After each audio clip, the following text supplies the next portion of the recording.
This issue of culture class, of separating culture from religion, of trying to separate essential Islam from interpretations of Islam, culturally based interpretations of Islam, is a central issue among that 75% of Muslims in America, that invisible 75%. And there are many cultural issues that they bring up. I don't have time to delineate them all, but of course you can imagine what's on the top of their list, the issue of the roles of men and women. No issue looms larger among that silent majority in our community, that invisible majority, than that. And the kids tell me that they have doubts about Islam because they see Islam as subjugating women. I don't want to debate the issue yet. I'm just trying to share with you some information. They say that women are discouraged from attending congregational prayers. Some of them describe the mosque as a men's club, as a young men's Muslim association, the YMMA, one lady wrote. They tell stories of how they were kicked and thrown out of the mosque because they wanted to attend the Friday prayer and not be shunted to some small, dingy, dark room in the back where a couple of other ladies are stranded, where they don't even get to see the speaker. And they have to sit in some closet somewhere listening to the Friday prayer. They tell me these kind of stories, how they fought bravely and maybe with a couple of other sisters and resolutely until they were practically almost bodily thrown out, or at least threatened that way. And so they stopped going. And their connection to the community ended right there. I remember when I was back in San Francisco, we had 4 young lady converts. They all converted around the same time. I have no idea why.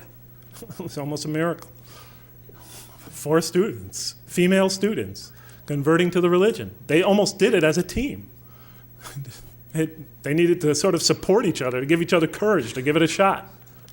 They started attending the nightly prayer, the morning and the nightly prayers, because the Fajr prayer is pretty tough to get up to and get to the mosque for, but these students made it because they loved to hear the Quran recited. Well, several men in the masjid went berserk. What, ladies in the mosque? One man got so irate that he threatened in front of the entire community with the ladies present that if any more women were to show up in the mosque, he was going to throw them out bodily. The ladies didn't want to be the center of controversy. They stopped coming to the mosque. 3 of those ladies aren't Muslims today. There's 3 things we could do. Even though most of us are not scholars, most of us haven't done the type of critical investigative research I thought. Most of us are engineers, mathematicians, or et cetera. We're not social scientists. We're not critical historians. We don't have PhDs in history and the social sciences. Even so, we could still do some things. We could start to approach that issue of separating religion and culture by just being, as Amina said, introspective, by asking ourselves the question, what if? Are we doing something wrong? What things might we be doing wrong? And we could start to the best, with the knowledge we possess, we could already start making progress. We could start saying what things in this religion are more tradition and what things are essential. Because in this context, we have to make that separation. Because we are trying to take this religion to these Americans, these 2nd and 3rd generation and converts and non-Muslims. And when we do that, we don't want to burden them with a lot of extra things. We want to only take them to the essentials, because if you add something that is not essential, you're going to draw them away from the religion. You're going to obscure the truth. And everywhere that is practiced, that is obscuring people from seeing the truth of Islam,